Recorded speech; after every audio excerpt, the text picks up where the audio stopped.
చదువుదాము. మొదటి సమూయేలు గ్రంథము 2వ అధ్యాయము.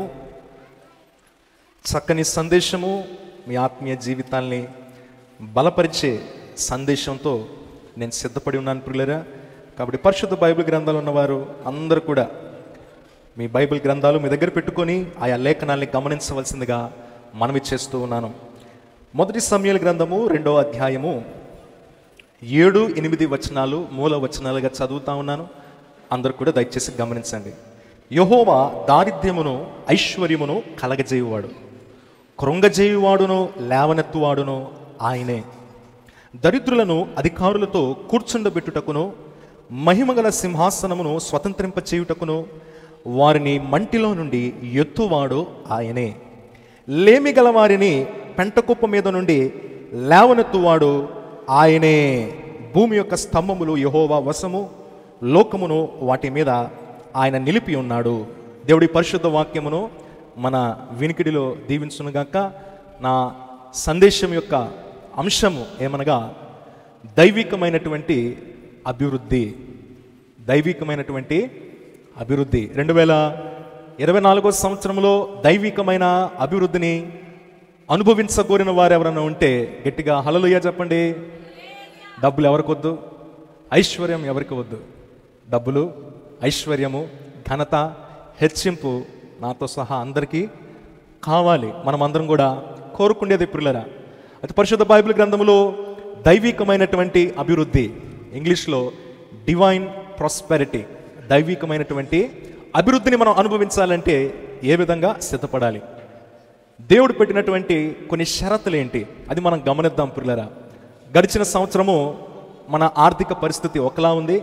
అయితే నూతన సంవత్సరంలో మన ఆర్థిక పరిస్థితులు ఖచ్చితంగా మార్చబడాలి. ఎందుకంటే సంవత్సరాలు గడిచే కొద్దీ నిత్యావసరాల వస్తువులు అన్నీ కూడా రేట్లు ఆకాశాన్ని అంటుతున్నాయి ప్రియులారా. అవునంటారా కాదంటారా?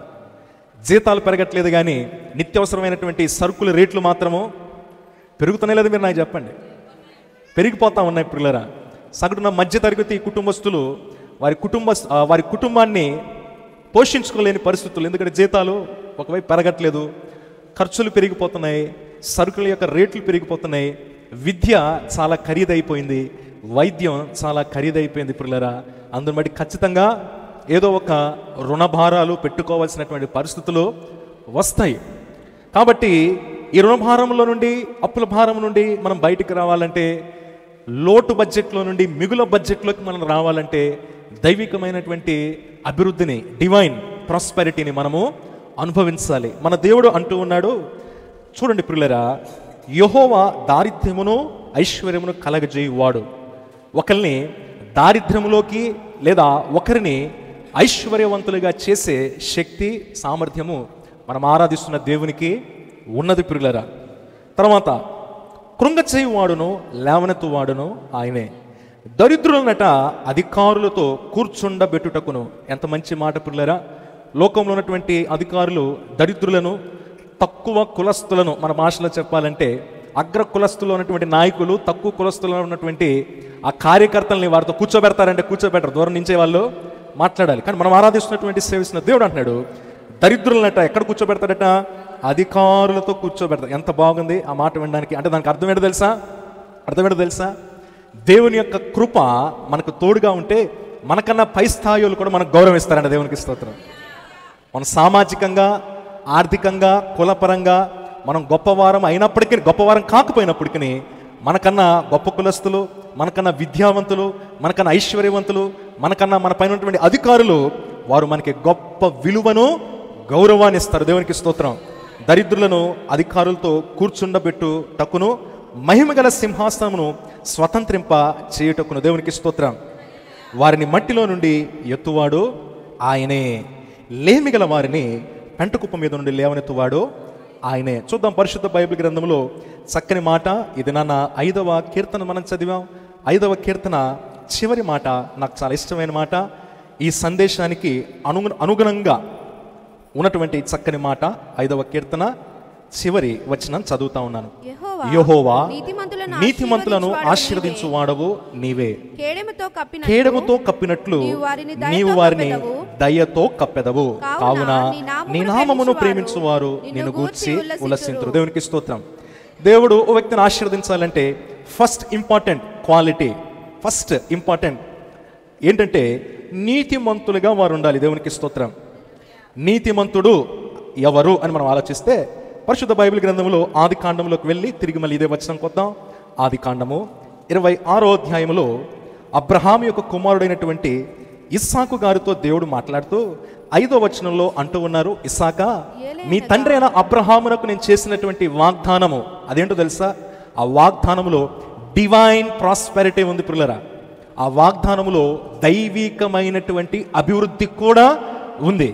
ఆ దైవికమైనటువంటి అభివృద్ధిని సృష్టికర్త అయిన దేవుడు ఇస్సాకుతో మాట్లాడుతూ అంటున్నాడు, నేను ఆ దైవికమైనటువంటి అభివృద్ధిని ఆశీర్వాదంగా నీకును నీ నుండి రాబోయే నీ తరము వారందరికీ నేను ఇస్తాను. దానికి కారణం ఏంటంటే 5వ వచనము, ఏలయనగా నీ తండ్రి అబ్రహాము నా మాట విని నేను విధించిన దాన్ని నా ఆజ్ఞలను, 1 ఆజ్ఞలను, 2 నా కట్టడలను, నా నియమములను గైకొనెనని చెప్పను. దేవునికి స్తోత్రం. కాబట్టి దైవ భక్తి కలిగిన తల్లిదండ్రులుగా మనం జీవించినప్పుడు మనం చేస్తున్నటువంటి భక్తిని బట్టి పిల్లరా మన బిడ్డలు చాలా గొప్పగా ఆశీర్వదించబడతారు, చాలా గొప్పగా ఆశీర్వదించబడతారు. దేవునికి స్తోత్రం. మరి కొన్ని దినాల క్రిందట బ్రదరన్ చర్చ్లో పాస్టర్స్ ఫెలోషిప్ మీటింగ్ జరిగింది పిల్లరా. అందులో వాక్య సందేశం అందించడానికి విజయవాడ అంటే నేను పుట్టి పెరిగినటువంటి పట్టణం నుండి సేవకులు దేవరాజు గారు అని చెప్పి రావటం జరిగింది.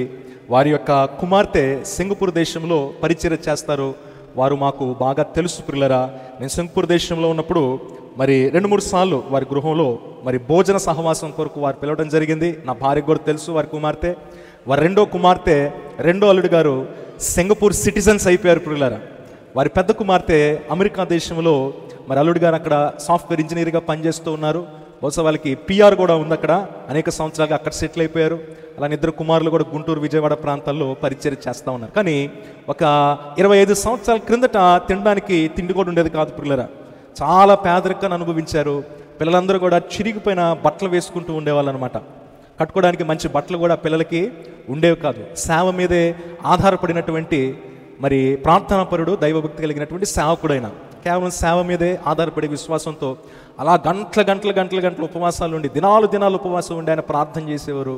ఆయన చేసినటువంటి ఆ గొప్ప ప్రార్థన బట్టి, ఆ ఉపవాస దీక్షలను బట్టి, ఆయన రగిలించినటువంటి ప్రార్థన ఉద్యమాలను బట్టి ఈ దినాన వారి పిల్లలు గొప్పగా ఆశీర్వదించబడ్డారు. దేవునికి స్తోత్రం. ఆయన ప్రార్థనలో చాలా నలిగిపోయారు. ఈ దినాన ఆయన పిల్లలు దేవునిలో ప్రకాశిస్తూ ఉన్నారు. కాబట్టి మనం చేసే భక్తి యొక్క ప్రతిఫలం ఖచ్చితంగా మన బిడ్డలు అనుభవిస్తారు. ఇంగ్లీష్ భాషలో దయతో కప్పెదవు అన్న మాటకి వాడబడిన పదం ఏంటంటే ఫేవర్. పిల్లలు చెప్పండి ఏంటది? ఫేవర్. మీకు తెలుసో లేదు తెలీదో, కొంతమంది ఏమంటారంటే, అరే నాకు ఒక ఫేవర్ చేసి పెడతావా, ఏమే నాకు ఫేవర్ చేస్తావా అని కొంతమంది అడుగుతారు. దానికి అర్థం ఏంటంటే నాకు కొంచెం సహాయము చేస్తావా.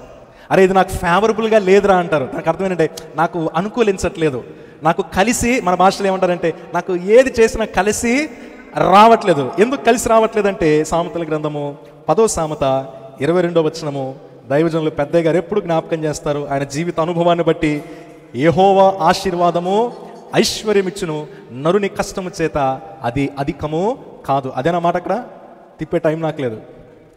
అదే కదమ్మా మాట. 10:22 కదా, మంచిది. దేవునికి స్తోత్రం. యెహోవా ఆశీర్వాదము ఐశ్వర్యమిచ్చును, నరుని కష్టము చేత అది ఆశీర్వాదం ఎక్కువ కాదు.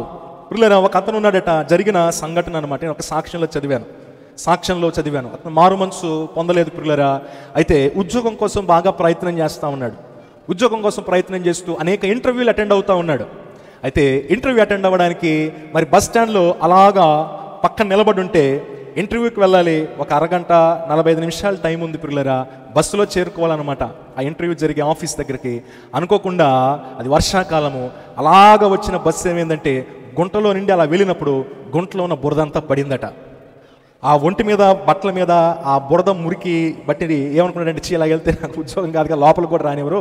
ఆయన ఇంటికి వెళ్ళి చక్కగా శుభ్రపరుచుకొని ఇంకో కొత్త బట్టలు వేసుకొని వెళ్ళేపాటికి గంట లేట్ అయిపోయాడు.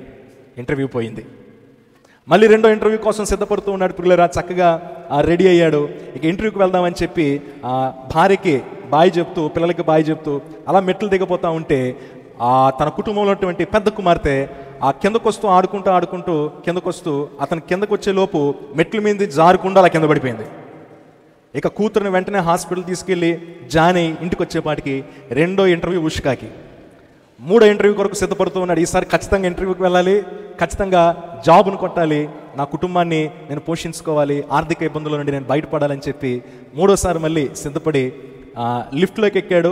అతనితో పాటు ఇంకొక వ్యక్తి కూడా, కింద ఉన్నటువంటి ఫ్లోర్లో వ్యక్తి కూడా అపార్ట్మెంట్ లిఫ్ట్లోకి ఎక్కాడు. లిఫ్ట్ అలా అర్థమైపోయింది. అది ఎంత దురదృష్టమైనదంటే లిఫ్ట్ ఆగిపోయింది. ఫోన్లో లిఫ్ట్ అయిపోయింది. మరి జనరేటర్ ఆన్ చేస్తారులే, ఇంటర్వ్యూకి నేను టైంకి వెళ్ళిపోతాను అనుకునే లోపు జనరేటర్ ఎంత ఆన్ చేయడానికి వాచ్మెన్ వెళ్ళినా జనరేటర్ ఆన్ అవ్వలేదు. 3 గంటలు లిఫ్ట్లో ఉన్నాడు. మూడో ఇంటర్వ్యూ కూడా ఉష్కాకి పిల్లరా.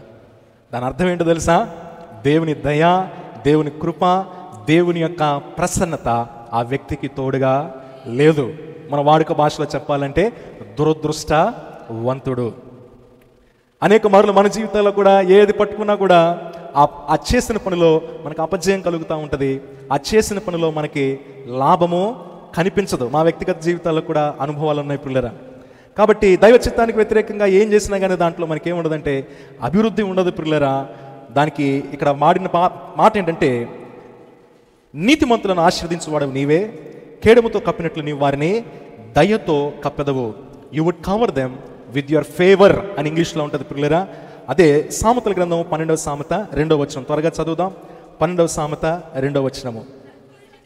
సత్పురుషునికి యెహోవా కటాక్షము. మరొక మాట, దయ, కృప, ప్రసన్నత, కటాక్షము. కటాక్షము చూపును, దురాలోచనలు గలవాడు నేరస్తుడని ఆయన తీర్పు తీర్చును. సత్పురుషునికి అంటే అన్ని విషయాల్లో కూడా ఎలాంటి దోషము, పాపము, ఎలాంటి అవిధేయత లేని వ్యక్తిని దేవుడు కటాక్షించాలని, కృప చూపించాలని, దయ చూపించాలని, ఒక ఉన్నతమైన స్థానంలో ఉంచాలని దేవుడు ఆశపడుతూ ఉన్నాడు. ఇక్కడ కూడా ఇంగ్లీష్ బైబిల్లో వాడబడిన పదం ఏంటంటే ఫేవర్ అనే పదము వాడటం జరిగింది. దేవునికి స్తోత్రం, హల్లెలూయా. అలానే చూడండి పిల్లరా, 90వ సంకీర్తన మరొక చక్కని మాట ఉంటుంది. 90, 91 నేను చూసి చెప్తాను. 91వ సంకీర్తన అనుకుంటా. అది కొత్త బైబిల్, పేజీలు సరిగ్గా తొందరగా తిరగట్లేదు, చూసి చెప్తా. 90వ సంకీర్తన 17వ వచనాన్ని చదువుతా ఉన్నాను, నోట్ చేసుకోండి. 90వ సంకీర్తన 17వ వచనం. మన టాపిక్, మన సందేశాంశము దైవికమైన అభివృద్ధి. మా దేవుడైన యెహోవా ప్రసన్నత మా మీద నుండునగాక.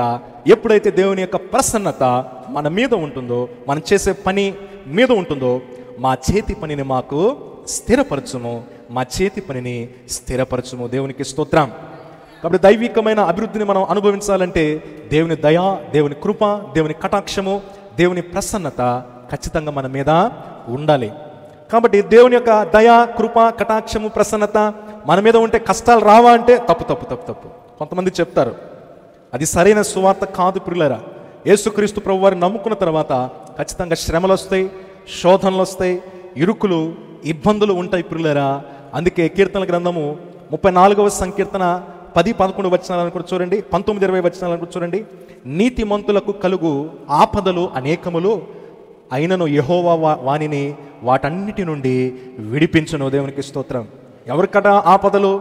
నీతిమంతులకి. 19వ వచనము అనేక, చదవాలి మీరు తొందరగా చదవండి. 34, 19 కీర్తనల గ్రంథము. నీతిమంతునికి కలుగు ఆపదలు అనేకములు, వాటన్నిటిలో నుండి యెహోవా వాని విడిపించుము. దేవునికి స్తోత్రం. పిల్లల్లో జ్ఞాపక శక్తి ఎప్పుడు పెరుగుతుంది? ఆలోచన శక్తి ఎప్పుడు పెరుగుతుంది? విద్యావంతులు ఎప్పుడు అవుతారు? ఎప్పుడు ఆత్మవిశ్వాసం పెరుగుతుంది తెలుసా? ఆత్మవిశ్వాసం అనేది ఎప్పుడు పెరుగుతుంది? పరీక్షలో విజయాన్ని సంపాదించుకున్న తర్వాత. దేవునికి స్తోత్రం. ఏ వ్యక్తిలో అన్నా ఆత్మవిశ్వాసం అనేది ఎప్పుడు పెరుగుతుందంటే ఒక పనిలో విజయాన్ని సాధించిన తర్వాత. ఇప్పుడు మీ పిల్లల్ని పరీక్షలు రాయకుండా మీరు ఆపేశారనుకో, నాన్న, బుజ్జి, కన్నా, చిట్టి, పాప, ఇదిగో నువ్వు ఎంత ప్రెషర్ తీసుకొని ఈ ఎగ్జామ్స్ వద్దు నాన్న, హ్యాపీగా ఇంట్లో కూర్చో, హ్యాపీగా టీవీ పెట్టుకో, కావాల్సిన కార్యక్రమం చూసుకో, వద్దు, నీకు అంత ప్రెషరు వద్దు, అంత మానసిక సంబంధమైన ఒత్తిడి వద్దు, ఆ ట్యూషన్లో దిగేమొద్దని ఇంట్లో కూర్చోబెడితే ఏమవుతారు? మొద్దులు అవుతారు. ఏం పెరగదు వాళ్ళకి? ఆలోచన శక్తి, వివేచన శక్తి, ఆత్మవిశ్వాసము పెరగదు ప్రియులారా. కాబట్టి ఆత్మవిశ్వాసం పెరగాలంటే, వాళ్ళు చురుగ్గా ఉండాలంటే, విద్యావంతులు అవ్వాలంటే ఖచ్చితంగా వారు బడికి వెళ్ళాలి, విద్యను అభ్యసించాలి, పరీక్షలు ఖచ్చితంగా రాయాలి. పరీక్షల్లో పాస్ అయితేనే వాళ్ళు ఏం పెరుగుతుంది? ఆత్మవిశ్వాసము పెరుగుతుంది. మన పిల్లల్ని కష్టమైన, ఇబ్బంది అయినా, వారు ఏడ్చినా, మొరపెట్టినా, బుజ్జగించి, కొట్టో తిట్టో ఎందుకు స్కూల్కి పంపిస్తాము? వారు పరీక్షల్లో పాస్ అయితే, స్టేట్ ఫస్టో స్కూల్ ఫస్టో వస్తే అది తల్లిదండ్రులకు ఘనత, తల్లిదండ్రులకు మహిమ. ఏ విధంగా అయితే పరీక్షలకు తల్లిదండ్రులుగా మనం అప్పగిస్తున్నామో, ఏం చేస్తున్నాం? పరీక్షలకి వెళ్ళు, రాయ్ అని ప్యాడిచ్చి, పెన్నిచ్చి, క్యారేజ్ కట్టి, పాలిచ్చి, నిద్రలు లేపి ఎందుకు చేస్తున్నాం? కష్టమే, వారు ఇబ్బంది పడతారు. అయినప్పటికీ ఎందుకు వారిని ప్రోత్సహిస్తున్నామంటే వారి విజయము మీకేం తీసుకొస్తుంది? ఘనత తీసుకొస్తుంది, సమాజంలో గౌరవము తీసుకొస్తుంది. ఏమండి, ఏంటి మీ అబ్బాయి స్కూల్ ఫస్ట్ అట కదా, ఆహా, కష్టాలన్నీ మర్చిపోతారు. మీ అమ్మాయి స్కూల్ ఫస్ట్ అట కదా, స్టేట్ ఫస్ట్ అంట కదా అనగానే కష్టాలన్నీ, చేసిన అప్పుల ద్వారా వచ్చిన అవమానాలు, ఇవన్నీ ఎప్పుడు మర్చిపోతాం? చెప్పాలి. ఆ ఘనత ఏం చేస్తుంది? మీ అవమానాన్ని తొలగిస్తుంది. దేవుని నామానికి మహిమ కలుగును గాక. కాబట్టి దేవుడు తను మహిమపరచుకోవాలంటే ఏం చేస్తాడు? సాతాన్ని పనిముట్టుగా ఉపయోగించుకొని మనల్ని కష్టాలకు అప్పగిస్తాడు. ఇది మీరు అర్థం చేసుకోవాలి. దేవుడు నాకు ఎందుకు కష్టం ఇచ్చాడు అని ఇప్పుడు కూడా బాధ పడకూడదు పిల్లరా. ప్రతి కష్టంలో కూడా దేవుడు ఆయన మంచితనాన్ని కనపరచుకోవడానికి ఏం చేస్తాడు? ఉద్దేశపూర్వకంగా మనల్ని కష్టాలకి, శ్రమలకు, శోధనలకు దేవుడు ఏం చేస్తాడు? మనల్ని అప్పగిస్తాడు. ఆ శోధనలో పరిశుద్ధాత్మ దేవుడు నీకు తోడుగా ఉండి దేవుని యొక్క మంచితనాన్ని బహు గొప్పగా నువ్వు తెలుసుకోవడానికి దేవుడు ఏం చేస్తాడు?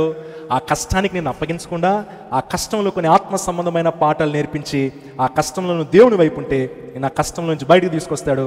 సాతాన్నే ఉపయోగించుకొని సాతాను యొక్క పన్నాగాని సాతాను మీదే తిరిగి దేవుడు తిరగదిప్పి కొడతాడు. దేవునికి స్తోత్రం. అందుకే నేను శుక్రవారం చెప్పాను, సాతాన్ని భూలోకంలో నుండి నిర్మూలన చేస్తే దేవుడికి మహిమ ఉండదు పిల్లరా. ఫరో అనే మహారాజును ఉపయోగించుకొని దేవుడు ఏం చేశాడు? ఫరో యొక్క హృదయాన్ని కఠినపరిచి ఎంతకంతకు ఫరో దేవుని యొక్క ప్రజల్ని దాస్యత్వంలో ఉంచుతున్నాడో, ఎంతకంతకు హింసిస్తూ ఉన్నాడో అంతకంతకు దేవుడు మోషే ద్వారా ఆయన శక్తిని ఐగుప్తీయులకు కనపరుస్తూ ఉన్నాడు. దేవునికి స్తోత్రం, హల్లెలూయా. కాబట్టి నీతిమంతులకు కలుగు ఆపదలు అనేకములు, కానీ వాటన్నిటి నుండి దేవుడు విడిపిస్తానని వాగ్దానం చేస్తున్నాడు. కాబట్టి ఈ నూతన సంవత్సరంలో దైవికమైన అభివృద్ధిని మనం అనుభవించాలంటే కొన్ని విషయాలు మనం చూద్దాం. లూకాసు సువార్త 2వ అధ్యాయము యేసుక్రీస్తు ప్రభు వారి గురించి రాయబడినటువంటి చక్కని మాట. చిన్నపిల్లల్ని ఆశీర్వదించేటప్పుడు ఈ యొక్క వచనాన్ని దైవ సేవకులుగా మేము ఉపయోగిస్తూ ఉంటాం. అదేంటంటే 3వ అధ్యాయము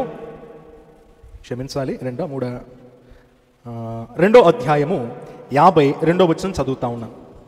యేసు జ్ఞానమందును వయస్సునందును, అండర్లైన్ చేయండి, దేవుని దయందును మనుష్యుల దయందును వర్ధిల్లుచుండెను. ఇంగ్లీష్ తర్జుమాలో in favour of man and in favour of God. దేవుని దయ అంటే ఏంటి? ఫేవర్. ఇందాకేం చెప్పాను? ఫేవర్ అనగా ఏంటి?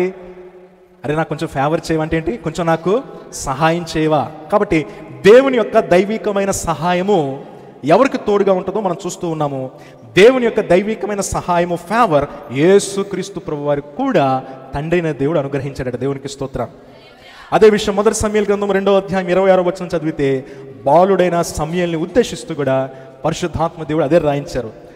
జ్ఞానమందును వయస్సునందును దేవుని దయందును మనుషుల దయందును వర్ధిల్లుచుండెను అని సమూయేలు గారి గురించి కూడా అదే మాట రాయబడినది పిల్లరా. కాబట్టి దైవికమైనటువంటి అభివృద్ధి, దేవుని సహాయము నూతన సంవత్సరంలో మనకు తోడుగా ఉండాలంటే మనం చేయకూడని పనులు ఒక 2 చెప్తాను పిల్లరా. చాలా ఉన్నాయి, సమయం అంత లేదు, 2 చెప్తాను. కొందరు జీవితాల్లో ఇందాక చెప్పాను కదా, అన్ని విషయాల్లో కూడా దురదృష్టవంతులుగా ఉంటారు పిల్లరా. డబ్బుంటే మనశ్శాంతి ఉండదు, దైవికమైనటువంటి ఐక్యత కుటుంబంలో ఉండదు. ఒకవేళ దైవికమైన ఐక్యత కుటుంబంలో ఉంటే చేతిలో డబ్బులు ఉండవు. ఈ రెండిట్లో ఏదో ఒక సమస్యలో చాలామంది ఉంటారు.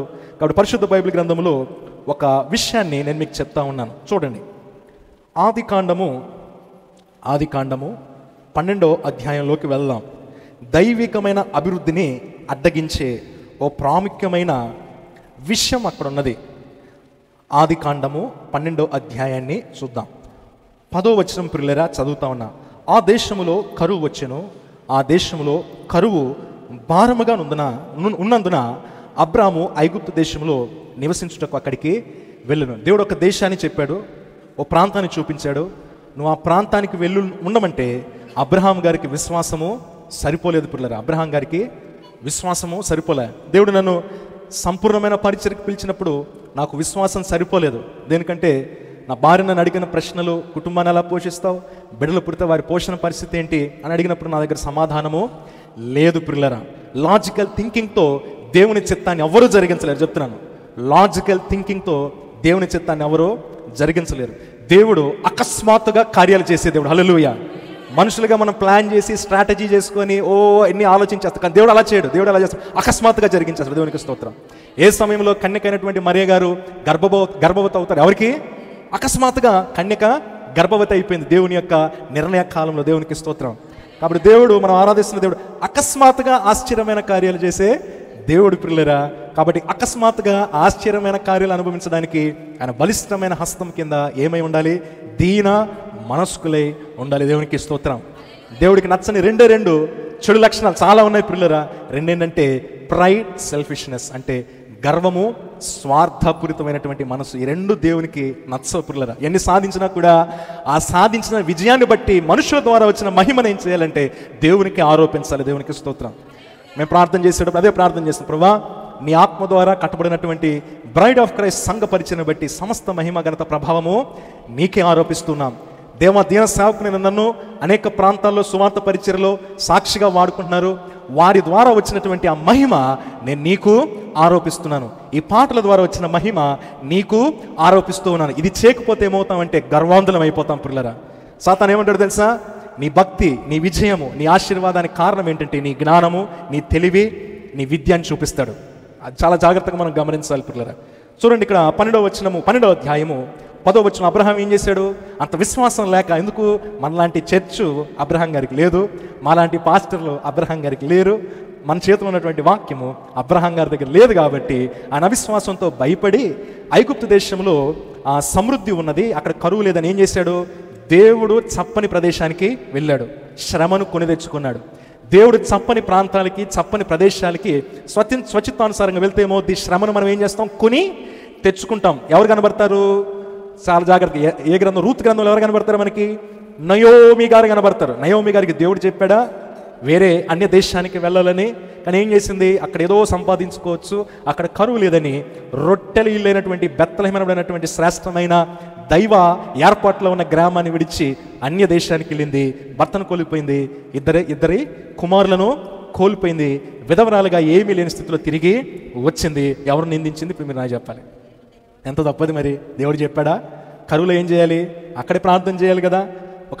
కొన్ని రోజులు, కొన్ని సంవత్సరాలు ఆగుంటే ఆ ఇజ్రాయేల్ దేశంలోనే దేవుడు సమృద్ధిని దయచేశారు. కాబట్టి తొందరపాటు నిర్ణయాలు 2024వ సంవత్సరం తీసుకోకండి పిల్లలు. చూడండి, అప్పుడు అబ్రహాం గారు అంటూ ఉన్నారు సారే గారితో, ఐగుప్తు దేశస్థులు చాలా మూర్ఖులు, చాలా దైవ వ్యతిరేకమైన స్వభావం కలిగిన వారు. ఈ దేశంలో నువ్వు నా భార్య అని చెప్పే నీ సౌందర్యాన్ని బట్టి నన్ను వారు హతమార్చి రాజు లేకపోతే ఏదో ఒక అధికారి నిన్ను ఉంచేసుకుంటాడు.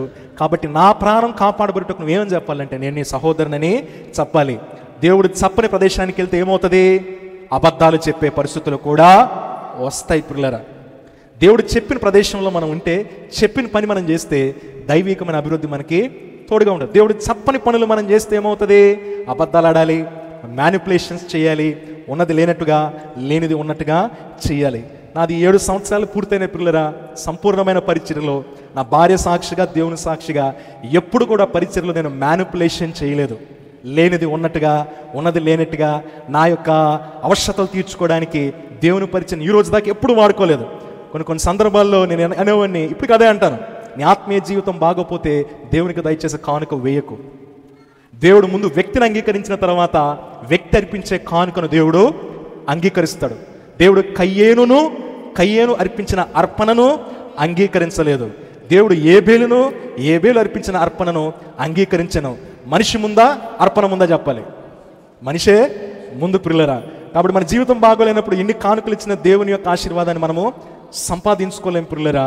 కాబట్టి 7 సంవత్సరాల్లో నేను పరిశుద్ధాత్మని యొక్క దయ వలన ఆ విధంగా పరిచర్య చేసుకుంటూ వచ్చాను.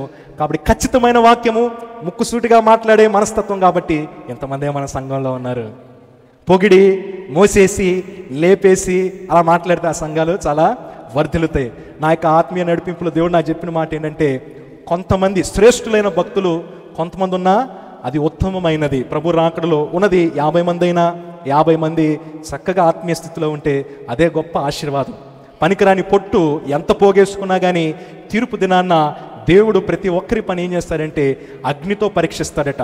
బంగారము వెండి ఇది నిలబడుతుందట, పొట్టంతా కూడా రాలిపోద్దట. పిల్లరా, బంగారము వెండి తయారవడానికి ఎంత కష్టపడాలి? చాలా కష్టపడాలి. కాబట్టి మరి శ్రేష్ఠమైనటువంటి విశ్వాసులుగా మార్చబడడానికి చాలా టైం పడుతుంది. కాబట్టి మేము నాణ్యతను కోరుకుంటున్నాం, కానీ ఎంతమంది వస్తారు ఎంతమంది అది మాకు వద్దు. ఉన్న ఈ కొంతమంది దేవునిలో స్థిరంగా విశ్వాసంలో ఉంటే అదే చాలు. వాక్యంలోకి వెళ్దాం. చూడండి పిల్లరా, అప్పుడు ఐగుప్తు దేశంలో ఉన్నటువంటి 12వ వచనం. ఐగుప్తీయులు నిన్ను చూచి ఈమె అతని భార్యని చెప్పి నన్ను చంపి నిన్ను బ్రతుకనిచ్చెదరు. నీ వలన నాకు మేలు కలుగునట్లును నిన్ను బట్టి నేను బ్రతుకున్నట్లును నీవు నా సహోదరువని దయచేసి చెప్పమనెను. అబ్రాము ఐగుప్తులో చేరినప్పుడు ఐగుప్తీయులు ఆ స్త్రీ మిక్కిలి సౌందర్యవతియు ఉండుట చూచిరి. ఫరో యొక్క అధిపతులు, అండర్లైన్ చేయండి, ఎవరు? ఫరో యొక్క అధిపతులు ఆమెను చూచి ఫరో ఎదుట ఆమెను పొగిడిరి గనుక ఆ స్త్రీ ఫరో ఇంటికి తేబడెను. అతను ఆమెను బట్టి అబ్రామునకు మేలు చేశాను. ఏమైందట? అబద్ధమాడి ఏం సంపాదించుకున్నాడు? అన్యుడు ద్వారా మేలును సంపాదించుకున్నాడు. అబద్ధమాడి తన భార్యని అప్పగించినందుకు అన్యుడు ఏం చేశాడు? మేలు చేశాడు. అందువలన అతనికి గొర్రెలు, గొడ్లు, మగగాడిదలు, దాసులు, పనికెత్తులు, ఆడగాడిదలు, ఒంటెలు ఇవ్వబడెను. అయితే యెహోవా అబ్రాము భార్య అయిన సారాయిని బట్టి ఫరోను అతని ఇంటి వారిని మహావేదనలతో బాధించెను. ఎందుకంత ఒత్తి చెప్పారంటే మీకు అర్థం అవ్వాలి పిల్లరా. విషయం ఏంటో తెలుసా? వివాహమైన తర్వాత చిన్నిల్లు ఇంకో ఇల్లు ఉండకూడదు. కొంతమందికి వివాహం అయిన తర్వాత పెద్ద ఇల్లు ఉంటుంది, చిన్నిల్లు ఉంటుంది. వేరే భాష నేను వాడను, దైవ సన్నిధిలో ఉన్నాను. కొంతమంది ఏం చేస్తారు? వివాహ నిబంధనలోకి వచ్చిన తర్వాత పరస్త్రీలతో ఎవరైతే పురుషులు సంబంధ బాంధవ్యాలు ఎవరైతే పెట్టుకుంటారో దాన్ని ఏంటో తెలుసా? పరుల భార్యలను దొంగతనము చేసిన వారితో సమానం. పిల్లరా, పరుల భార్యలను దొంగతనము చేసిన వారితో సమానం. ఈ మాట చాలా జాగ్రత్తగా మీరు గమనించాలి. చూడండి, అక్కడ ఏమంటున్నారు? మహావేదన చేత బాధించను. అప్పుడు ఫరో అబ్రాహామును పిలిపించి, నీవు నాకు చేసినది ఏమిటి? ఈమె నీ భార్య అని నాకెందుకు తెలుపలేదు? ఈమె నా సహోదరిని ఎలా చెప్పితివి? నేను ఆమెను నా భార్యగా చేసుకుందునేమో. అయితేనేమి, ఇదిగో నీ భార్య, ఈమెను తీసుకొని పొమ్మని చెప్పాను. మరియు ఫరో అతని విషయమై తన జనులకు ఆజ్ఞాపించినందున వారు అతని భార్యను అతనికి కలిగిన సమస్తమును పంపివేసి ఒక అన్యుడు ఆ పాపం చేయడానికి భయపడ్డాడు. పిల్లరా, ఇక మనమెంత ఆ విషయంలో పురుషులుగా, దేవుని యొక్క ఏర్పాట్లో ఉన్నటువంటి రక్షణ పొందిన పురుషులుగా ఆ విషయంలో మనం ఎంత జాగ్రత్త పడాలి గమనించాలి. ఎవరి అంతరంగ పురుషుడైతే బలహీనంగా ఉంటారో వారు పాపానికి ద్వారము తెరుస్తారు. పిల్లరా, మన హృదయ ద్వారం దగ్గర ఎవరుంటారట? ఒక అంతరంగ పురుషుడు ఉంటాడట. అంతరంగ పురుషుడు ఎప్పుడైతే వాక్యం ద్వారా, ప్రార్థన ద్వారా, సంఘ సహవాసం ద్వారా బలపరచబడతాడో తలుపును గట్టిగా మూసి అపవిత్రమైనటువంటి దురాత్మలు, దురాలోచనలు ప్రవేశించకుండా అంతరంగ పురుషుడు ఏం చేస్తాడో ఆపుతూ ఉంటాడనమాట. ఈ అంతరంగ పురుషుడికి కావాల్సినటువంటి ఆహారం పెట్టకపోతే, ఇప్పుడు కాపలాకి వాచ్మెన్ పెట్టుకున్నాం, వాడికి సరిగ్గా నిద్ర లేకపోతే, ఆహారం లేకపోతే ఏమవుతాడు? దొంగల చేతిలో కొట్టబడతాడు, చంపబడతాడు. ఇప్పుడు మన అంతరంగ పురుషుడిగా రక్షణ పొందిన తర్వాత ఏం కావాలి? జీవాహారము అందించాలి, ప్రార్థన చేయాలి, సంఘ సహవాసంలో ఉండాలి. అప్పుడు అపవిత్రమైన దురాత్మలు, దురాలోచనలు ప్రవేశించడానికి ప్రయత్నం చేసినప్పుడు మన అంతరంగ పురుషుడు ఏం చేస్తాడు? ద్వారాన్ని గట్టిగా పట్టుకొని దుష్టులు లోపల రాకుండా ఆపుతూ ఉంటాడు అనమాట. చాలామంది రక్షణ పొందిన తర్వాత పాపంలో ఎందుకు పడిపోతారు తెలుసా? బైబిల్ వాక్యాన్ని చదవరు, ప్రార్థన చేయరు, సంఘ సహవాసంలో ఉండరు గనుక. పిల్లరా, దేవుని యొక్క శక్తిని ఎప్పుడు అనుభవిస్తామో తెలుసా? సంఘమంతా కూడా ఏక మనసుతో బిగ్గరగా ప్రార్థన చేసినప్పుడు. దేవునికి స్తోత్రం. ఇప్పుడు మీకు ఒక విషయం చెప్తాను. వీధుల్లో అంబులెన్స్ సైరన్ మోతతో వెళ్తున్నప్పుడు ఏమవుతుంది చెప్పండి? స్ట్రీట్స్లో, వీధుల్లో, రోడ్ల మీద, ఆయా మార్గాల్లో అంబులెన్స్ గట్టి సైరన్తో వెళ్తూ ఉంటే ఏమవుతుంది? వాహనాలన్నీ సైడ్కి వెళ్ళిపోతాయి అన్నమాట. అలా ఎప్పుడైతే సంఘంలో ఆత్మావేశంతో, ఆత్మపూర్ణై, పరిశుద్ధాత్మ అభిషేకంతో ఎప్పుడైతే బిగ్గరగా మనం విజ్ఞాపన చేస్తామో మన మీద అలుముకున్నటువంటి కొన్ని చీకటి, అంధకార, దురాత్మ శక్తుల యొక్క ప్రభావం పటాపంచలైపోతే. దేవునికి స్తోత్రం. కాబట్టి సన్నిధిలో ప్రార్థన ఉన్నప్పుడు నువ్వు ఇంట్లో కూర్చొని హ్యాపీగా టీవీ చూసుకుంటా ఉంటే ఆ దరిద్రము, ఆ గాబు నీకు చక్కగా తోడై ఉంటుంది. ఇట్లాంటి ఆరాధనలో మనం అంత ప్రార్థన చేయం. శుక్రవారం ప్రార్థనలు, ప్రత్యేకమైన విజ్ఞాపన ప్రార్థనలు పెట్టినప్పుడు మనం ఎలా ప్రార్థన చేస్తాము? బెగ్గరగా ప్రార్థన చేస్తాం. ఎప్పుడైతే బెగ్గరగా ప్రార్థన చేస్తామో దురాత్మలు అక్కడ తాళ్ళలేవు పిల్లరా. మామూలు ప్రార్థనలు కొన్ని దురాత్మలు పోవు, మామూలు ప్రార్థనలు కొన్ని దుష్టాత్మలు, దుష్టశక్తులు వదిలిపోవు పిల్లరా. చాలా బెగ్గరగా ప్రార్థన చేయాలి. అందుకే ప్రభు ఏమన్నారు? జయించు వారికి జీవ కిరీటము. జయించు వారికి, జయించు వారికి అంటే ఏంటి? జయించు వారంటే ఎవరు? ప్రార్థనలో జయించాలి. పరిస్థితులను జయించడానికి బెగ్గరగా ప్రార్థన చేయాలి, ఆత్మావేశంతో ప్రార్థన చేయాలి. అందుకే ప్రార్థన చేయడానికి సన్నిధికి రండి అంటే రారు చాలామంది. మరి అలాగా ఈ దుష్టాత్మల నుండి, దుష్ట ప్రభావం నుండి, ఈ గాబు నుండి, దరిద్రం నుండి ఎలా విడుదల వస్తుంది? దరిద్రత కలగజేసే దురాత్మ కూడా ఉంటుంది పిల్లరా. ఏంటది? అది నువ్వు ఏది చేసినా కానీ దాంట్లో నీకు ఫలితము ఉండనివ్వదనమాట. మనుషుల దృష్టిలో నువ్వు దయను సంపాదించుకోలేవు. చూద్దాం పరిశుద్ధ బైబిల్ గ్రంథంలో 20వ అధ్యాయం ఆదికాండము మరొక సందర్భంలో కూడా చూడండి. ఆదికాండం 20వ అధ్యాయము మొదటి 18 వచనాలు చదివితే మరొక సందర్భంలో అదే అబ్రహాం గారు మళ్ళీ అబీమాలేకు అనే గెరారు యొక్క రాజు దగ్గర ఈమె నా సహోదరి అని చెప్పి అబద్ధమాటం జరిగింది. గెరారు రాజు అబీమాలేకు ఏం చేశాడు? అబ్రాహాం గారి యొక్క భార్య అయినటువంటి సారమ్మ గారిని తన ఇంట పిలిపించుకోవడం జరిగింది. ఎప్పుడైతే పాపం చేయడానికి సిద్ధపడ్డాడో దేవుడు దర్శనం ద్వారా అన్యదేశ రాజుతో మాట్లాడుతూ 7వ వచనం, 20వ అధ్యాయము 7వ వచనం, కాబట్టి ఆ మనుష్యుని భార్యను తిరిగి అతనికి అప్పగించుము, అతడు ప్రవక్త, అతడు నీ కొరకు ప్రార్థన చేయును. ఇప్పుడు 17కు వద్దాం.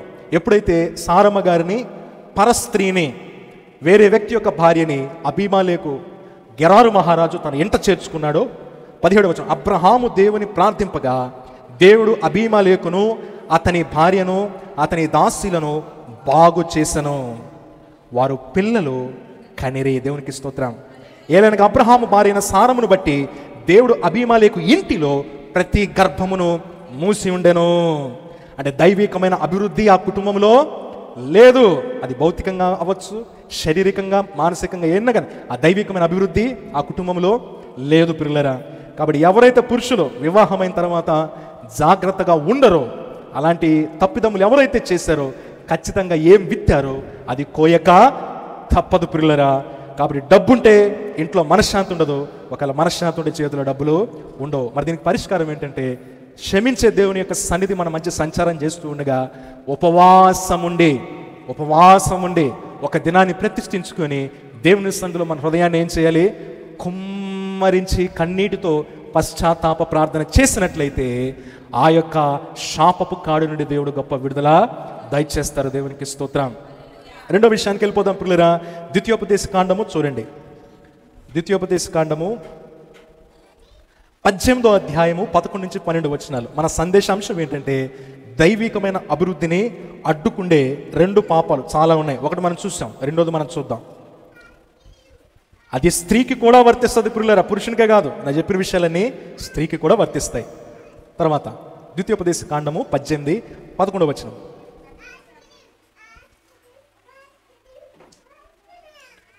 చదవండి జాగ్రత్తగా. 11 వచనం అండి. కన్నపిశాసి నడుగువాని నైనను దయ్యముల యొద్ద విచారణ చేయువాని నైనను నీ మధ్య ఉండనీయకూడదు.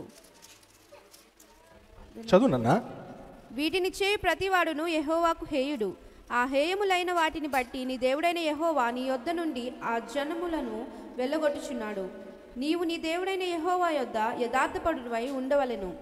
నీవు స్వాధీనపరుచుకొనబోవు జనములు మేఘ శకునములను, ఇక్కడి నుంచి జాగ్రత్తగా చదువుదాం. మేఘ శకునములను చెప్పువారి మాటను, సోదెగాండ్ర మాటను విందురు. నీ దేవుడైన యెహోవా నిన్ను అలాగున చేయను. చాలు. Thank you. దేవుడు అంటూ ఉన్నాడు, మీరు వెళ్ళబోయే దేశాల్లో సోదె చెప్పే వాళ్ళు ఉంటారు, మాంత్రికులు ఉంటారు, మన భాషలో చెప్పాలంటే భూత వైద్యులు ఉంటారు. మా అబ్బాయి యొక్క మొదటి పుట్టినరోజు ఘనంగా జరిగిన తర్వాత చాలామంది ఏమన్నారంటే, పాస్టర్ గారు దిష్టి తీశారా అని అడిగారు. ఏం తీశారు? దిష్టి. చాలామంది అడిగారు. నా పాస్టర్ అమ్మ గారి యొక్క స్నేహితులు కూడా ఏమన్నారంటే, దిష్టి తీశారా? ఈ బాబా ఇంకా తీలేదా? తీసేయాలి. అలాంటివి మేము చెయ్యం. నా బిడ్డ పుట్టినప్పటి నుంచి తాడులు కట్టడం కానీ, దిష్టి తీయటం కానీ ఏది ఇప్పుడు దాకా నేను అస్సలు చేయలేదు. మా కుటుంబస్తులు కూడా చేయడానికి అవి ఇష్టపడరు. దిష్టి చొక్క ఎక్కడ? బొగ్గల మీద, నుదుట్ల మీద, కాళ్ళ మీద అవి కూడా చెప్పారు. ఇంకా దిష్టి చుక్క పెట్టలేదా ఈ బాబోయ్. నేను అన్నాను, అలాంటి చుక్కలు మేము నమ్మేది ఏంటంటే యేసు రక్తంలో ఉన్న శక్తినే మేము నమ్ముతాం. ఏదైనా జరిగినప్పుడు పిల్లలకి ఏం చేస్తారంటే కొంతమంది భూత వైద్యుల దగ్గరికి పరిగెడతారు. వాడు ఏం చేస్తాడంటే లేనిపోనిది ఇంకా అంటగడతాడు. ఒక భూత వైద్యుడు సువార్థికుడిగా మార్చబడ్డాడు. దేవుని చిత్తం అయితే ఆయన పిలుద్దాం పిల్లరా. ఆయన సాక్ష్యంలో చెప్పిన మాట ఏంటంటే, అసలు బలహీనతలో వచ్చిన వాడికి దెయ్యాన్ని మేమే అంటించి ఎదురు డబ్బులు దండుకుంటామని చెప్పాడు. బలహీనతలో వచ్చిన శరీర సంబంధమైన బలహీనతలో వచ్చిన వాడికట లేని దయ్యాన్ని వీళ్ళే అంటించి పంపించేవాళ్ళట. దేనికోసం? డబ్బుల కోసం. వాళ్ళు తాయితులు కట్టేవాళ్ళట. తాయిత్తు కట్టించుకొని 300 రూపాయలు 500 రూపాయలు పెట్టి తాయిత్తు కట్టించుకొని ఇంటికి వెళ్ళిన తర్వాత ఇంకా శోధించబడేవారట. వాళ్ళు మళ్ళీ తిరిగి వచ్చి, భూత వైద్యుడా, తాయిత్తు కట్టావు, మంత్రం వేసావు, ఇంకా నాకు శోధన ఎక్కువైపోయింది, ఇంకా దురాత్మలు పీడిస్తూ ఉన్నాయంటే నేను అప్పుడే చెప్దాం అనుకున్నాను. వినండి, నేను అప్పుడే చెప్దాం అనుకున్నాను ఇది పెద్ద దయ్యము, పెద్ద పూజ చేయాలని. కానీ మీరు నమ్మరు కదా, అందుకే చెప్పలా. అర్థమైందా? అప్పుడే చెప్తే మీరు నమ్మరు కదా. ఇది మామూలు దయ్యం కాదు. ఏం చేశాడు? లేని దయ్యాన్ని తాయిత్తు రూపంలో నీకు అంటించాడు. ఇప్పుడు ఏమంటాడు తెలుసా? 5,000 రూపాయలు ఖర్చు అవుద్ది, నేను మొత్తం చెప్తాను లిస్టు, ఆ పదార్థాలన్నీ నువ్వు తీసుకురావాలి, కొట్టు కూడా నేను చెప్పిన కొట్లనే తేవాలి. ఎందుకంటే తర్వాత మళ్ళీ వీడు ఆడికి అమ్ముతాడు, మళ్ళీ వీడు వాడికి అమ్ముతాడు అనమాట. ఇదో సిండికేట్ బిజినెస్ అనమాట పిల్లరా. అదే కొట్టుకెళ్ళి వీళ్ళు ఏం చేసేవాళ్ళంటే 3,000 రూపాయలు ఖర్చు పెట్టి సరుకులు తెచ్చేవాళ్ళు. ఆ పూజ చేసినందుకు, ఆ భూత వైద్యం చేసినందుకు ఇంకో 3,000 రూపాయలు దండుకుండేవాళ్ళు అనమాట. ఆయనే చెప్పాడు, ఆయన సువార్థికుడిగా మార్చబడ్డాడు. కాబట్టి ఎవరైతే దేవుని యొక్క సొమ్ము, రక్షణ పొందిన తర్వాత నీ సొమ్ము మీద అధికారం ఎవరికి ఉంది? దేవుని అధికారం. దేవుని సొమ్ము తీసుకెళ్లి భూత వైద్యులకి, పనికిమాలిన వాళ్ళకి ఎవరైతే ఇస్తారో దైవికమైన అభివృద్ధి ఉండదు. ఏమంటుంది బైబిల్ అక్కడ? శాపగ్రస్తులు అవుతారు. నీ విశ్వాసాన్ని ఎవరి మీద నిలిపావు? ఇప్పుడు మీ పిల్లలు పాకెట్ మనీ మిమ్మల్ని అడగకుండా పక్కింటి అంకుల్ దగ్గరికి వెళ్ళి, అంకుల్ నాకు డబ్బులు ఇవ్వరా అంటే మీకు ఎలా ఉంటుంది? మీరు చెప్పండి. మిమ్మల్ని డబ్బులు అడగకుండా పక్కింటి అంకుల్ దగ్గరికి వెళ్ళి, అంకుల్ డబ్బులు అంటే అన్నాడు, చెప్పా మీ నాన్న అడిగిపో, మీ అమ్మని అడిగిపో, ఇసుకిస్తావేంటి అన్న మాటలు మీరు విన్నప్పుడు ఎంత అవమానం అది. మరి ఇలాగా దేవుడి సొమ్మును తీసుకొని రక్షణ పొందిన తర్వాత కూడా పనికిమాలిన భూత వైద్యుల దగ్గరికి వెళ్ళి వాళ్ళ దగ్గర వైద్యాలు చేయించుకుంటే తాయితులు, తాడులు, కాళ్ళకి, చేతులకి, మెడలకి, నడుములకు కట్టించుకుంటే ఏమవుతుంది చెప్పండి? దేవునికి అవమానమే కదా? దేవునికి అవమానం కదా? దేవునికి అవమానం పిల్లరా. ఇప్పుడు 2 ప్రాముఖ్యమైన విషయాలు చాలా జాగ్రత్తగా గమనించవలసిందిగా. కానీ దేవుడు ఎందుకు వాళ్ళని ఉంచాడో తెలుసా? అలాంటి వాళ్ళని దేవుడు ఎందుకు ఉందనిస్తాడంటే నన్ను పరీక్షించడానికి. నీ కష్టకాలంలో నువ్వు దేవుణ్ణి ఆశ్రయిస్తావా, ఇలాంటి వారిని ఆశ్రయిస్తావా అని నిన్ను పరీక్షించడానికి దేవుడు ఏం చేస్తాడంటే అలాంటి దయ్యపు శక్తులతో వాడబడుతున్న వారి దేవుడు ఏం చేస్తాడు? ఉంచుతాడు. ఈ 2 విషయాల్లో చాలా జాగ్రత్తగా ఉండాలి. ప్రసంగంలోకి వెళ్దాం పిల్లరా. చూడండి, ఆది కాండము దేవుని దయ, దేవుని కృప, దేవుని కటాక్షము, దేవుని ప్రసన్నత మనకు తోడుగా ఉన్నప్పుడు, గాడ్స్ ఫేవర్ మనతో ఉన్నప్పుడు మనం దైవికమైన అభివృద్ధిని అనుభవిస్తాం. దేవునికి స్తోత్రం. వ్యభిచార సంబంధమైన పాపం మన దగ్గర ఉండకూడదు. అలాగే దైవ వ్యతిరేకమైన దేవుని కాని శక్తులను మనము కష్టకాలంలో ఆశ్రయించకూడదు. దేవునికి స్తోత్రం. హల్లెలూయా, హల్లెలూయా. చూడండి, ఆది కాండం. ఇప్పుడు మానవుని దయలోకి వద్దాం. దేవుడు ఏమన్నాడు? ఆయన దేవుని దయందును మనుషుని దయందును వర్ధిల్లుచూ వచ్చాను. మనుషుని దయ ఉంటే ఎలా ఉంటుంది చూద్దాం. ఆది కాండము త్వరగా చూడండి. ఆది కాండము 40వ అధ్యాయం అనుకుంటా, 39వ అధ్యాయము 4వ వచనము. యోసేపు మీద అతని కటాక్షము, అండర్లైన్ చేయండి. ఎవరి కటాక్షము? దేవుని కటాక్షము కలిగను గనుక అతని యొద్ద పరిచర్య చేయువాడాయను. మరియు అతడు తన ఇంటి మీద విచారణకర్తగా అతని నియమించి తనకు కలిగినదంతయు అతని చేతికి అప్పగించను. ఇష్మాయేలు చేత ఐగుప్తు సంతలో అమ్మివేయబడిన తర్వాత ఐగుప్తు నాయకుడిగా ఉన్నటువంటి ఐగుప్తు దేశంలో ఒక ఉన్నతమైన అధికారిగా ఉన్నటువంటి పొతెఫోరు ఒక బానిసగా యోసేపును కొని తన ఇంట్లోకి తెచ్చుకున్న తర్వాత పనివారు చాలా మంది ఉన్నారు. కానీ పొతెఫోరు యొక్క దయ ఎవరి మీదకి వచ్చింది? బాధ్యత ఎవరికి అప్పగించాలని సిద్ధపడ్డాడు? యోసేపును కటాక్షించాడు. దేవునికి స్తోత్రం. అంటే నువ్వు 100 మందిలో ఉన్నా కానీ ఆ యజమాని దృష్టి ఎవరి మీదకి తీసుకొస్తాడు? దేవుడు నీ మీదకి తీసుకొస్తాడు. దేవునికి స్తోత్రం. 100 మందిలో కూడా దేవుడు నిన్ను ఓ ప్రత్యేకమైన వాణిగా, ఓ ప్రత్యేకమైన దానిగా, నీ యజమానులు కూడా ఇదిగో ఒక బాధ్యత అప్పగించాలంటే, ఒక పని అప్పగించాలంటే ఇదిగో వారికి అప్పగించాలి అంటే నీ మీద ఒక దైవికమైన నమ్మకాన్ని ఎవరు క్రియేట్ చేస్తారు? దేవుడు కలగజేస్తాడు. దేవునికి స్తోత్రం. హల్లెలూయా. అట్లాగనే 21వ వచనం, చెరసాల్లో వేయబడ్డాడు చేయని తప్పుకి ప్రియులరా చేయని నేరానికి చెరసాలలో భయపడి. 21వ వచనం, అయితే యెహోవా యోసేపునకు తోడై ఉండి అతని యందు కనికరపడి అతని మీద ఆ చెరసాల యొక్క అధిపతికి అండర్లైన్ చేయండి, కటాక్షము, ఫేవర్. చెరసాలలో బంధించబడినప్పటికీ, చెరసాలలో ఎంతమంది ఉంటారు? వందలాది మంది అక్కడ బంధించబడినటువంటి ఉంటారు ప్రియులారా, అక్కడ చాలామంది ఉంటారు. ఆ వందలాది మంది బంధించబడిన వారిలో కటాక్షం ఎవరి మీదకి వచ్చింది? యోసేపు మీదకి. ఆ జైలు అధికారికి దేవుడు కలగజేశాడు. ఆ యోసేపుని ఆ యొక్క చెరసాల నాయకుడిగా దేవుడు మార్చేశాడు. దేవునికి స్తోత్రం. అంటే చెరసాల్లో బంధించబడిన స్థితిలో కూడా దేవుడు ఒక ఘనమైన స్థితిలో, ఒక ఉన్నతమైన అధికారంలో యోసేపును ఉంచడం జరిగింది. అది మనుషుల దయ. దేవునికి స్తోత్రం. అంటే మనుషులు నీకు సహాయం చేయాలని, నిన్ను ఆదరించాలని, నిన్ను ఆదుకోవాలనే ఆలోచనలు ఎవరు పుట్టిస్తారు? దేవుడే ఆయా అధికారులకి దేవుడు పుట్టిస్తాడు. దేవుని నామానికి స్తోత్రం. హల్లెలూయా. చూడండి, పరిశుద్ధ బైబిల్ గ్రంథంలో చూద్దాం పిల్లరా. 7 విషయాలు ఉన్నాయి. నేను విషయాల్లోకి వెళ్ళను, త్వరగా ముగిస్తాను. మొట్టమొదటి విషయం, దైవికమైన అభివృద్ధిని మనం అనుభవించాలంటే మనం ఏం చేయాలి? మొట్టమొదటి విషయం చూడండి.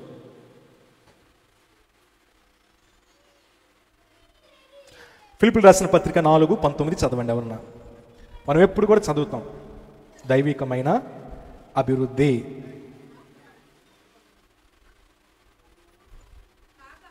కాగా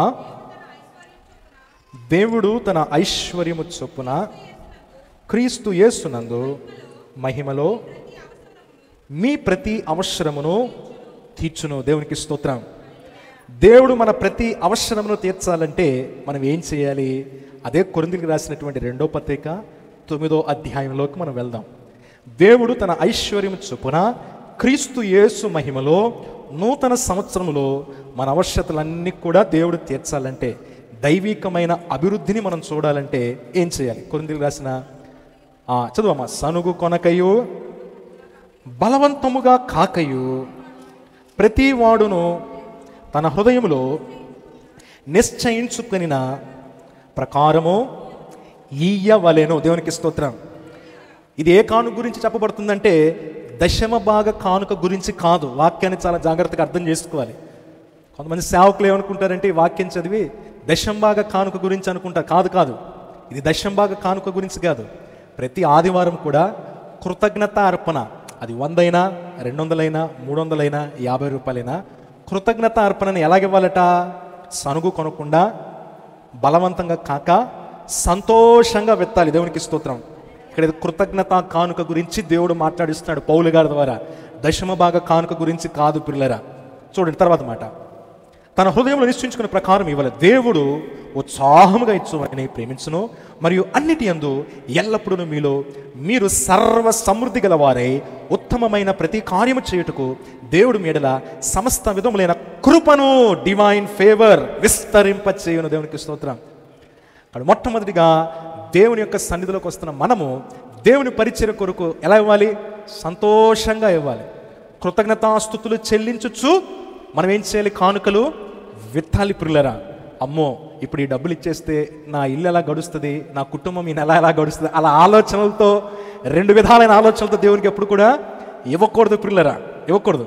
ఇప్పుడు ఒక వస్తువు నచ్చింది, ఆలోచిస్తాం కొనేటప్పుడు? అసలు ఆలోచించాం. మానవుని యొక్క నైజం అది. వస్తువు నచ్చింది, తర్వాత చూసుకుందాం ఎలా కట్టడం, ముందు కొనేద్దాం అనుకుంటాం. ఎందుకంటే కొత్త వస్తువులు ఎప్పుడు కూడా కొత్త ఆనందాన్ని, సంతోషాన్ని, కొత్త పరికరాలు, అది టీవీ అయినా, ఫ్రిడ్జ్ అయినా, వాహనం అయినా, కొత్త పరికరాలు ఏమిస్తాయి? సంతోషాన్ని ఇస్తాయి. కాబట్టి కొనేటప్పుడు మనకు బాధ తెలియదు, కానీ నెల తిరిగేసరికి ఈఎంఐ కట్టేటప్పుడు బాధ తెలుస్తుంది. అంతే కదా. కాబట్టి సనుకు కొనకుండా 2 ఆలోచనలు కలగకుండా ఎలా ఇవ్వాలి? దేవునికి ఇచ్చేటప్పుడు నా దేవుడు నన్ను ఆశీర్వదిస్తాడు, నా అవసరతలన్నీ కూడా తీరుస్తాడనే విశ్వాసంతో ఏం చేయాలి? సంతోషంతో వెత్తాలి. దేవునికి స్తోత్రం. కాబట్టి మొట్టమొదటి విషయం ఏంటంటే, నూతన సంవత్సరంలో నాకు కష్టమున్నా, నాకు నష్టమున్నా దేవునికి కృతజ్ఞతాపూర్వకంగా ప్రేరేపించబడి నేను చెల్లించే కానుకలు నేను సంతోషంగా దేవుని పరిచయం కొరకు విత్తాలి అనే ఆలోచన ఫస్ట్ థింగ్. రెండోది పిల్లరా చూడండి తొందరగా పరిశుద్ధ బైబిల్ గ్రంథంలో నుండి, ఎక్కువ లోతుకెళ్ళను. రెండోది కీర్తన సామెతల గ్రంథము 3వ సామెత 8వ వచనం అనుకుంటే త్వరగా చదవండి.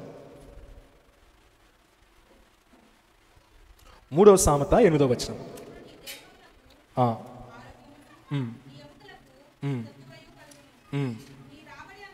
నీ రాబడి అంతటిలో ప్రథమ ఫలమును, నీ ఆస్తిలో భాగమును ఇచ్చి యెహోవాను గణపరచుము. దేవునికి స్తోత్రం. పిల్లరా, చాలా ప్రాముఖ్యమైంది. అనేక మార్లు దైవికమైన అభివృద్ధిని చూడకపోవడానికి కారణం ఏంటంటే, నీ రాబడి అంతటిలో ప్రథమ ఫలమును నీ ఆస్తిలో భాగమునిచ్చి యెహోవాను ఘనపరచుము. రాబడి అంతటిలో ప్రథమ ఫలం అంటే ఏంటి?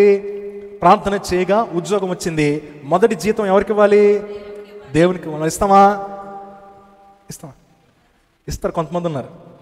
పోయిన సంవత్సరం మన సంఘంలో అత్యధికంగా కానుక విత్తిన వ్యక్తి ఎవరంటే నాగలక్ష్మి గారి. పిల్లలు నమ్ముతారా? ఆవిడ ఉద్యోగ విషయంలో దేవుడు కార్యం చేస్తే ఇంచుమించు 14,000 రూపాయలు దేవుని పరిచయం కొరకు కానుక విత్తడం జరిగింది. దేవునికి స్తోత్రం. ఆవిడున్న స్థితికి 14,000 రూపాయలు అనేది ఆషామాష విషయము కాదు పిల్లరా. నేను ఆ విశ్వాసాన్ని బట్టి చాలా ఆశ్చర్యపడ్డాను అనమాట. కాబట్టి దేవుడు ఏమంటున్నాడు? నీ రాబడంతటిలో ప్రథమ ఫలమును. ఏదో జీతం ఆగిపోయింది, ఆవిడ జీతం ఆగిపోతే నెలల జీతం ఏదో వచ్చింది ఆవిడికి. ఆ నెలల జీతానికి ప్రతి నెల కూడా మొత్తం లెక్కేసి ఆ దశంభాగం లెక్కంతా వేసి ఆవిడ అలా కానుక చెల్లిస్తే మేము చాలా ఆశ్చర్యపడ్డాము. ఆమె కలిగినటువంటి విశ్వాసాన్ని బట్టి. ఒక రక్షణే లేదు, కానీ రక్షణ యొక్క ఫలాలన్నీ ఆవిడలో ఉన్నాయి. అది కూడా ఎప్పుడు పొందుకుంటారని మేము ఆశతో ఎదురు చూస్తూ ప్రార్థన చేస్తున్నాం. నీ ఆస్తి భాగమునిచ్చి యెహోవాను ఘనపరచుము. దేవునికి స్తోత్రం. హల్లెలూయా. దానికి అర్థం ఏంటంటే, ఇల్లు కట్టుకున్నావు, నీకు కావాల్సిన గృహాన్ని ఏర్పాటు చేసుకున్నావు. ఎక్కడన్నా దేవుని మందిరం కట్టబడుతూ ఉంటే ఆ దేవుని మందిర నిర్మాణం కొరకు ఎంతో కొంత మనము విత్తేవారిగా ఉండాలి. అది నీ మందిరమైనా, వేరే సేవకుని యొక్క మందిరమైనా, ఏ స్థలంలో అయినా మందిరం కట్టబడుతూ ఉన్నప్పుడు ఏం చేయాలంటే ఎంతో కొంత ఆ మందిర నిర్మాణం కొరకు మనం ఏం చేయాలి? విత్తేవారిగా ఉండాలి. నీ ఆస్తిలో భాగం అంటే ఆస్తిలో సగం చేయమని కాదు. అక్కడ నీ కొరకు నువ్వు దాచుకున్న డబ్బులో, నీ కుటుంబం కొరకు నువ్వు దాచుకున్న భాగం అయితే ఉందో, డబ్బు ఏదైతే ఉందో దాంట్లో ఏం చేయాలి? కొంత భాగము దేవుని యొక్క మందిర నిర్మాణం కొరకు వాడాలి. దేవునికి స్తోత్రం. మరి పెద్దయ్య గారికి చిన్న మందిరం ఎందుకుందో తెలుసా? ఆయన అనేక మందిరాలు నిర్మించబడ్డానికి ధారాళంగా కానుకలు ఇచ్చారు కాబట్టి. ఆయన స్వార్థపూరితంగా ఆయన మందిరమే కట్టుకోవాలనుకుంటే అసలు ఈ ప్రాంతంలో ఈ పాటకు ఒక 500 గజాల్లో మందిరం ఉండాలి. మనమే కట్టబట్టం కాదు, మన ద్వారా అనేక మంది పేద సేవకుల యొక్క మందిరాలు కట్టబడాలి. ఆయా ఏజెన్సీ గ్రామాల్లో ఉన్నటువంటి అనేక పేద సేవకుల యొక్క మందిరాలు కట్టబడాలని నాకు తెలిసి ఇంచుమించు 20-30 మందిరాలు పైగానే మందిరాలకు సహాయం చేయడం జరిగింది. దేవునికి స్తోత్రం. అప్పుడు నీ కొట్లలో ధాన్యము సమృద్ధిగా నుండును, నీ గానుగులో నుండి క్రొత్త ద్రాక్షరసము పైకి పొర్లి పారును. కొత్త రీతిలో దేవుడు ఏం చేస్తాడు? మనల్ని ఆశీర్వదిస్తాడనమాట. దేవుడు నామానికి మహిమ కలుగును గాక. చూడండి, మలాకి గ్రంథం 3వ అధ్యాయము. మలాకి గ్రంథము 3వ అధ్యాయము రెండో ప్రాముఖ్యమైన విషయము దయచేసి అందరూ కూడా గమనించండి. మలాకి గ్రంథము చివరి పుస్తకము, పాత నిబంధనలో 3వ అధ్యాయము 9వ వచనము. నీ జనులందరూ నా యొద్ద దొంగిలించునే ఉన్నారు, మీరు శాపగ్రస్తులై ఉన్నారు. గమనించండి, దొంగిలించుచున్నారు, శాపగ్రస్తులై ఉన్నారు. మందిరములో ఆహారం ఉండునట్లు 10వ భాగం అంతయు మీరు నా మందిరపు నిధిలోనికి తీసుకుని రండి. దీన్ని చేసి మీరు నన్ను శోధించిన యెడల నేను ఆకాశపు వాకిళ్లను విప్పి పట్టజాలంత విస్తారముగా దీవెనలు కుమ్మరించదనని సైన్యములకు అధిపతి యెహోవా సెలవిచ్చుచున్నాడు. దేవునికి స్తోత్రం. నాకిచ్చి పరీక్షించుము, నన్ను శోధించుము అని దేవుడు ఛాలెంజ్ చేసి మాట్లాడుతున్న ఒకే ఒక్క వాక్యం పరిశుద్ధ బైబిల్ గ్రంథంలో. నన్ను పరీక్షించుకో, నన్ను శోధించుకో, టెస్ట్ మీ అని మాట్లాడిన మాట వాక్యం అనేది ఒక్కటే ఒకటి. ఏమిచ్చి? నీ కష్టాజితములో 10వ భాగమును ఇచ్చి దేవుని శోధించని దేవుడే ఛాలెంజ్ చేస్తున్నాడు. నేను చేయకపోతే చూడు, ఏం చేయకపోతే విస్తారమైన దీవెనలు కుమ్మరిస్తానని దేవుడు మాట్లాడుతూ ఉన్నాడు. పిల్లరా, మా యొక్క కుటుంబంలో నా భార్య అవ్వచ్చు, పెద్దమ్మగారు అవ్వచ్చు, పాస్టర్ గారు అవ్వచ్చు, మా అమ్మగారు అవ్వచ్చు, వారికి వచ్చే పెన్షన్లో నుండి ఖచ్చితంగా ప్రతి నెల కూడా 10వ భాగాన్ని పక్కన తీసిపెట్టే అలవాటు మేము దేవుని యొక్క కృప వల్ల చేస్తూ వచ్చాం. పిల్లల దేవునికి స్తోత్రం. మీరు కొంతమందికి తెలుసు, దైవ సన్నిధిలో పాస్టర్స్ కాన్ఫరెన్స్ పెట్టాం ప్రతి నెల 2వ శనివారం. అదే డబ్బులో తెలుసా? టీవీలో మాట్లాడుతున్నటువంటి అమెరికా ప్రీచర్ల డబ్బులతో కాదు. మీరు చూసుంటారు, టీవీలో అమెరికా దేశం నుండి కొంతమంది సేవకులు మాట్లాడారు, నేను తర్జుమా చేశాను. వారి డబ్బులతో కానే కాదు. 4-5 నెలలు ఇరువురి దశమ భాగా కానుకను పక్కన పెట్టి దేవుని పరిచయం కొరకు పేద సేవకులకి వాక్యాన్ని అందించిన వారం అవుతాము. ఆ వాక్యం ద్వారా ఆత్మీయంగా బలపడతారు, సేవలో ప్రోత్సహించబడతారు. అలాగనే వారికి 500 రూపాయలు కానుకనిచ్చి కూడా పంపించడం జరిగింది. దేవునికి స్తోత్రం. హల్లెలూయా. అట్లాగే నా సతీమణి కూడా ప్రతి నెల తనకు వచ్చే జీతంలో నుండి దశమ భాగం డబ్బులు పక్కన పెడుతుంది. మన ఆ మైక్స్ ఎలా కొన్నామంటే 5,000 రూపాయలు తన దశమ భాగం ఆ నెల పక్కన పెట్టింది. కుమారి గారు వచ్చి 3,000 రూపాయలు ప్రేరేపించబడి ఇచ్చారు. ఆ దశంభాగ కానుకని ఆ పరికరం కొనడానికి వాడటం జరిగింది. దేవునికి స్తోత్రం. అట్లానే పోయిన నెల మరి చాలామంది కొన్ని వస్తువులు కొన్నారు. జాన్ గారు కరుణ ఫ్యాన్స్ కొన్నారు. అందును బట్టి దేవుని స్తుతిస్తూ ఉన్నాను. 2 చైర్స్ ఎవరో కొని పంపించారు. మేరీ గారమ్మ జయ గారు కొన్నారు. అందును బట్టి నేను చాలా సంతోషిస్తున్నాను. దేవునికి స్తోత్రం. కాబట్టి 2024 సంవత్సరంలో దశమ భాగము అర్పణ ఏదైతే ఉందో పిల్లరా, అర్పణ అనేది విశ్వాసంతో కూడుకున్నది. ఆ అర్పణ విత్తాలంటే ఏం కావాలి? మనకి విశ్వాసం కావాలి. అంటే నేను 10వ వంతు ఇచ్చిన ఆ 9వ వంతు భాగాన్ని దేవుడు ఖచ్చితంగా ఆశీర్వదిస్తాడు. ఈ 9వ వంతుతో నేను ఖచ్చితంగా నెలంతా పోషించబడతాను అనే ఒక విశ్వాసాన్ని మనం కనపరచడం అన్నమాట. దేవునికి స్తోత్రం. ఇప్పుడు ప్రభుత్వాన్ని మీరు అడగలరా మీకు పన్ను ఎందుకు కట్టాలండి అని? అడగండి. కరెంటు మీద పన్నేస్తున్నారు, బాధుడే బాధుడు అంటున్నారు చాలామంది. అని అడుగుతున్నారు వెళ్ళి. భారతదేశంలో మనం బ్రతికినంత కాలం ఏం చేయాలి? భారతదేశానికి మనం పన్ను ట్యాక్స్ కట్టాలి. ఎందుకు కట్టాలండి అని మీరు ఒకవేళ ప్రశ్నిస్తే, వైద్య శాఖలో ఉన్నటువంటి పనివారికి డబ్బులు ఎవరు కడతారు? రక్షణ శాఖలో ఉన్నటువంటి పనివారికి డబ్బులు ఎవరు కడతారు? రవాణా శాఖలో ఉన్న పనివారికి డబ్బులు ఎవరు కడతారు? రైల్వే శాఖలో ఉన్న పనివారికి డబ్బులు ఎవరు కడతారని ప్రభుత్వం మిమ్మల్ని ప్రశ్నిస్తుంది. ఎవరు కడతారు? వైద్య శాఖ, ఆరోగ్య శాఖ, రవాణా శాఖ, రక్షణ శాఖ అంటే ఏంటో తెలుసా? పోలీస్ వ్యవస్థకి, మిలిటరీ వ్యవస్థకి. రైల్వే శాఖ అర్థమైపోయి ఉంటుంది. వీళ్ళందరూ డబ్బులు ఎవరికి పే చేస్తారు? జీతాలు. మనం ఇచ్చే పన్నుల్లో నుండే వారికి జీతాలు అయితే. దేవునికి స్తోత్రం. కాబట్టి దశంభాగ అర్పణలు దేవుని పరిచయం కొరకు విత్తినప్పుడు పిల్లరా, సంఘము ద్వారా అనేకమైన కార్యక్రమం చేయగలం మనం. అంటే సువార్త కూడికలు, అలాగనే కృతజ్ఞతా కూడికలు, ప్రత్యేకమైనటువంటి స్వస్థతా కూడికలు, అనేక మంది అభిషక్తులైన సేవకులు మనం ఆహ్వానించడము, ఆ జరుగుతున్నటువంటి ఆ ప్రత్యేకమైన కూడికలు కొన్ని ఆత్మలు రక్షించబట్టము, ఇవి జరుగుతాయన్నమాట. దేవునికి స్తోత్రం. హల్లెలూయా. కాబట్టి దేవుని సన్నిధిలో మేము చెప్తున్నాం పిల్లరా, సంఘం మీద వచ్చే డబ్బులు కానుకలు సంఘం కొరకే ఖర్చు పెడతాం.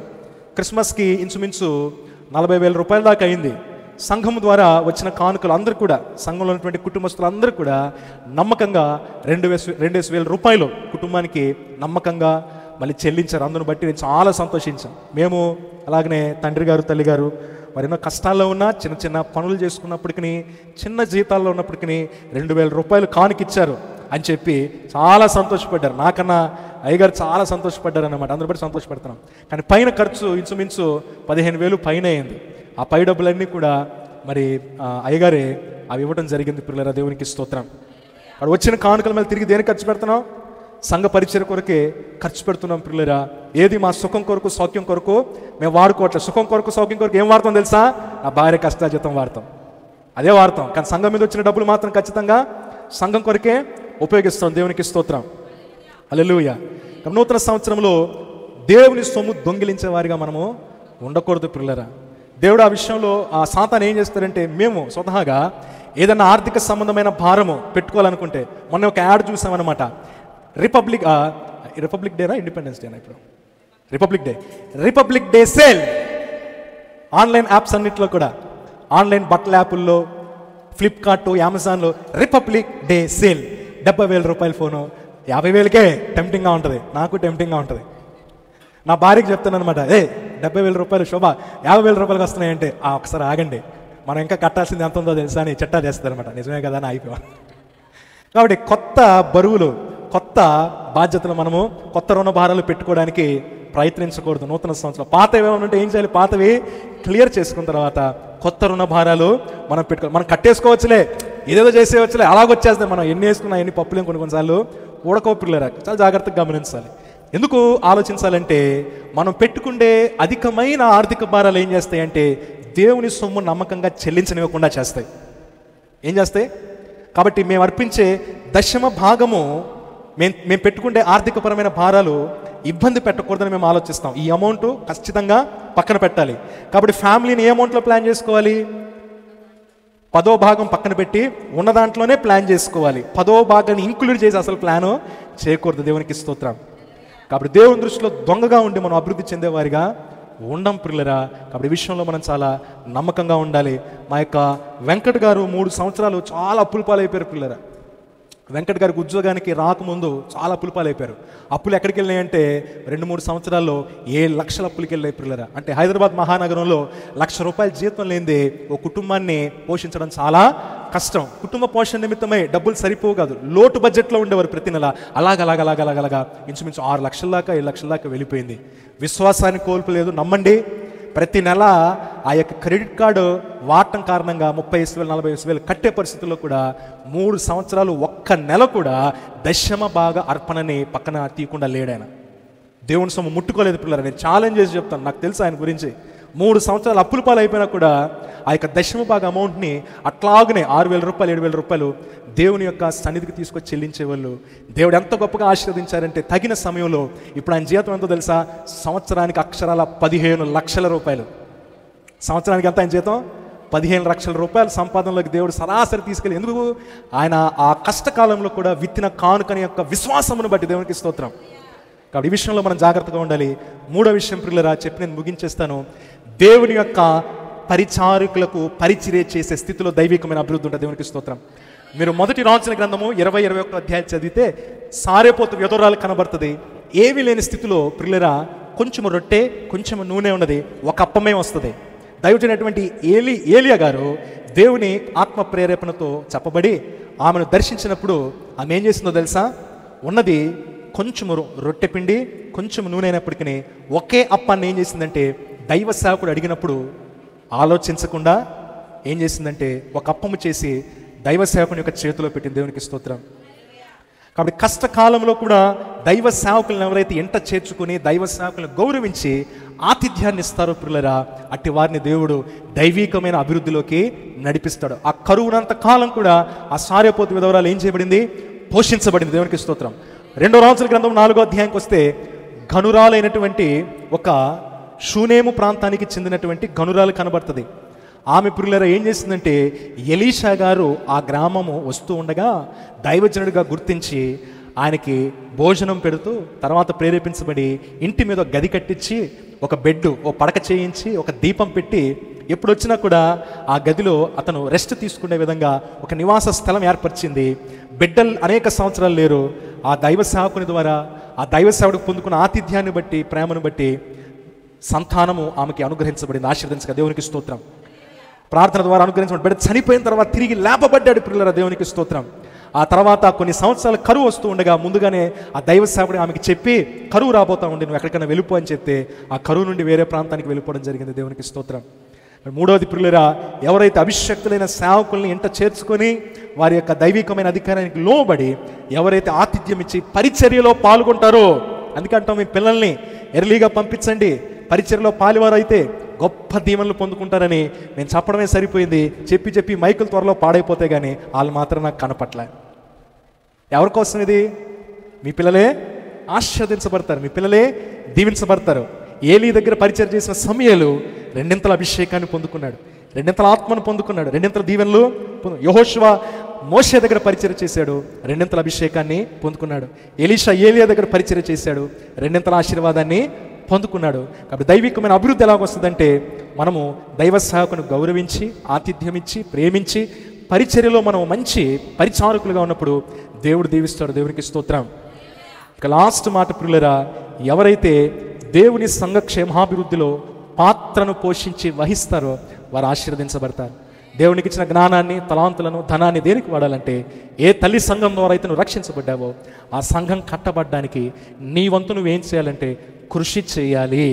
ఇది మనందరి సంఘం పిల్లల. దేవునికి స్తోత్రం. బ్రైడ్ ఆఫ్ క్రైస్ట్ చర్చ్ మనందరి సంఘము, ఓ వ్యక్తి సంఘము కాదు. నీ వ్యాపారాన్ని ఎలాగైతే అభివృద్ధి పరచాలని ఆలోచిస్తున్నావో, నీ ఉద్యోగంలో ఎలాగైతే నువ్వు అభివృద్ధిని కోరుతున్నావో, దేవుడు తన స్వరక్తం ద్వారా ఏర్పాటు చేసినటువంటి ఈ సంఘ అభివృద్ధి కొరకు నీ ఆలోచనల్ని, నీ జ్ఞానాన్ని, నీ తలాంతుల్ని, నీ ధనమును ఎప్పుడైతే వాడతావో దైవికమైన అభివృద్ధిని, డివైన్ ఫేవర్ని నువ్వు అనుభవించగలవు. దేవుని నామానికి మహిమ కలుగును గాక.